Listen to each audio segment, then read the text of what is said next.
So hello everyone, welcome to my new blog. So जैसे कि कल बात की थी मेंटल हेल्थ के बारे में, तो उसको थोड़ा सा इस ब्लॉग को आगे ले जाते।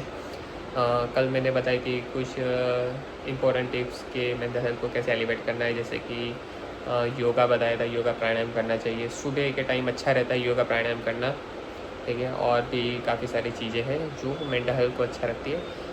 शॉर्ट टर्म चीज़ में अगर बात करूँ तो कुछ एंटरटेनमेंट जो आपको अच्छा लगता है, जैसे कि डांस का शो, म्यूज़िक सुनना, डांस देखना, कोई कॉमेडी सीरियल देखना, मूवी देखना, अगर आपको अच्छा लगता है तो वो आप कर सकते हो। वो थोड़ा मेंटल हेल्थ को डिस्ट्रैक्ट करेगी, पर वो शॉर्ट टर्म बेसिस पे काम करता है। लेकिन जैसे कि आपका वैकेशन चल रहा था, आप कोई अच्छी सी सीरीज़, आपके मनपसंद की सीरीज़ देख सकते हो। तो आप देखना कि आपकी जो जिस बारे में आपको ज़्यादा सोच रहे हो, आप वहाँ से शिफ्ट हो जाओगे और आपका ध्यान कहीं और चला जाएगा।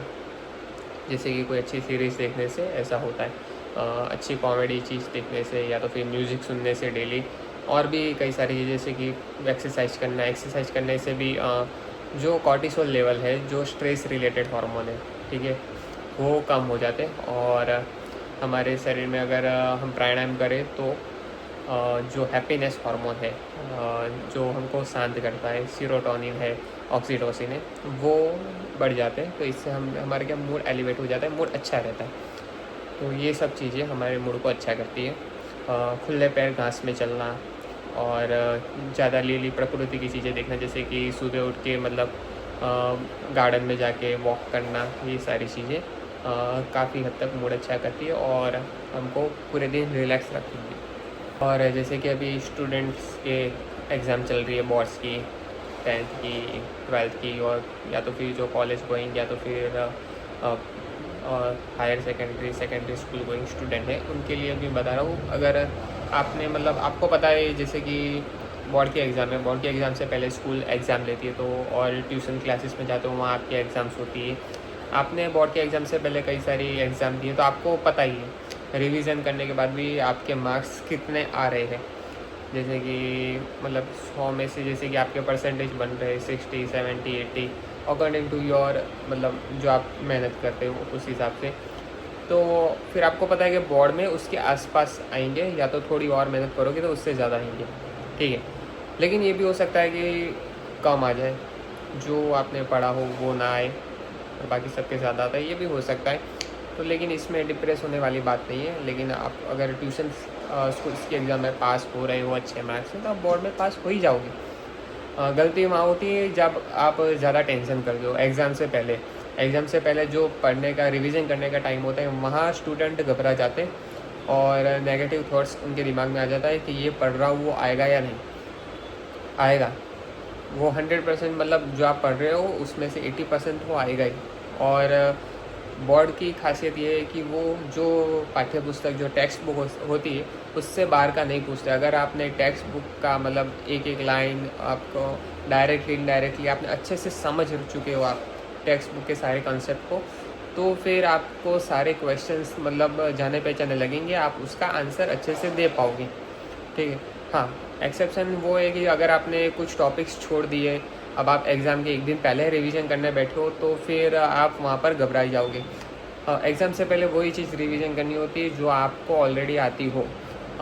एक्स्ट्रा टॉपिक रिवीजन करने से स्ट्रेस बढ़ता है और फिर आप पैनिक होंगे।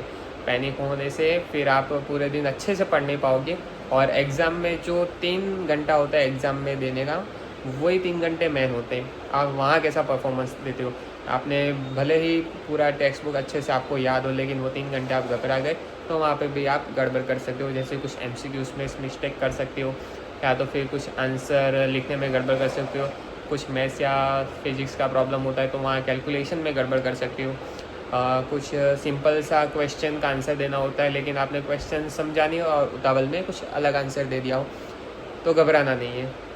आपको जो आता है बस उतना पढ़ो, शांत रखो। और ऐसा भी नहीं है कि चलो मार्क्स का इम्पोर्टेंस वही है, जैसे कि आपके अगर चलो 90 अप आ गए तो आपको IIT में या तो फिर एम्स में मिल जाएगा 90-95 अप आपके परसेंटेज आ गए तो। लेकिन ये सही है कि वही सक्सेस है नहीं। थोड़ा कम आ गए तो आपको कहीं और कॉलेज में मिल जाएगा, उससे भी कम आ गए। हाँ, ये होता है कभी ज़्यादा कम आ गए तो आपको ब्रांच चेंज करनी पड़ सकती है, लेकिन वो कब होता है आपको उससे पहले आपकी जो स्कूल की एग्ज़ाम है आपको वहीं पता चल जाता है कि आपने कहाँ कितनी मेहनत की। लेकिन फिर भी डिप्रेस नहीं होना है और अपना 100% देना है एग्ज़ाम में और पॉजिटिव माइंडसेट रखना होता है, क्योंकि एट द एंड रियलिटी यही है। ऐसा ज़रूरी नहीं है कि जिसको एम्स में एडमिशन मिला है या आईआईटी में एडमिशन मिला है वो आगे जाके उसको जॉब मिल के वो सक्सेस हो जाएगा, ऐसा नहीं है। और ऐसा भी नहीं है कि जिसको मतलब नई जो ब्रांच पसंद उसमें एडमिशन मिला है, डीम्ड कॉलेज डीम्ड यूनिवर्सिटी में एडमिशन, पैरामेडिकल या तो फिर कोई इंजीनियरिंग की कोई प्राइवेट जो गांव में कॉलेज है वहाँ पर एडमिशन मिला है और वो आगे जाके फेलियर होने वाला है लाइफ में, ऐसा बिल्कुल नहीं होता। ऐसे हज़ारों एग्जांपल है जो मतलब ऐसा ज़रूरी नहीं अच्छी कॉलेज से पास हुए तो अच्छा ही कर रहे हैं और बुरी कॉलेज से पास हुए तो बुरा कर रहे हैं, ऐसा नहीं है। बराबर, ये अपनी स्किल्स पे और टैलेंट पे जाता है। वहाँ पर भी अगर आप अपने स्किल्स पे काम करोगे तो भी आगे जाके लाइफ में सक्सेस बनोगे। जो टॉप के डॉक्टर है आप या तो फिर टॉप के इंजीनियर है, आप ऐसे आप जो भी फील्ड में हो, कॉमर्स फील्ड में हो, साइंस में हो, आर्ट्स में हो, आप अपने जो आप बनना चाहते हो वहाँ के टॉप स्पेशलिस्ट है उनसे बस आप एक बार बात कर लो अगर आपके रीडिंग वैकेशन में, तो आपको पता चल जाएगा।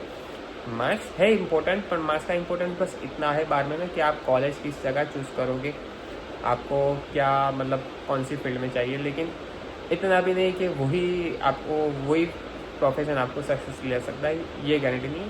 वहाँ पर भी आपको बहुत ज़्यादा मेहनत करनी है।